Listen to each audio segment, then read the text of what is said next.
पूर्व राजा ज्ञानेन्द्र शाहले प्रजातन्त्रको अवसरमा गरेको आह्वानले राजावादीमा उत्साहित बनाएको छ भने पोखराबाट काठमाडौँ फर्किने क्रममा देखिएको जनलहरले राजावादीलाई अझ उत्साहित बनाएको छ भने गणतन्त्रवादीहरूको मनमा ढ्याङ्ग्रो बज्न थालेको छ। यिनै पुराना पार्टीका शीर्ष नेताहरूले यसको प्रतिकार गरेका छन् भने राजतन्त्रभन्दा ठुलो प्रदर्शन गर्ने भएका छन् भने राष्ट्रिय स्वतन्त्र पार्टी भने यस विषयमा मौन छ।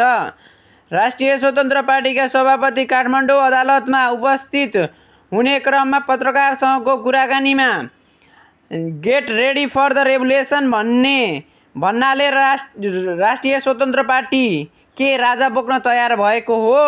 रवि राजावादी हुन्? रवि राजा ल्याउन चाहन्छन् भन्ने गम्भीर प्रश्न खडा गरेको छ।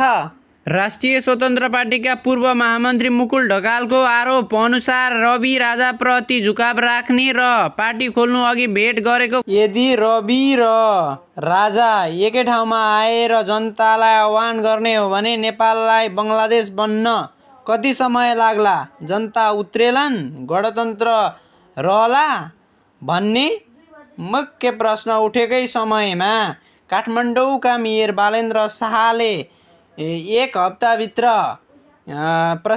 विद्युत प्राधिकरणका अध्यक्ष कुलमान घिसिङलाई निकाल्नाले राजावादीहरूको आन्दोलनलाई अझ धेरै प्रभावकारी बनाइदिने र गणतन्त्रलाई नै खतरा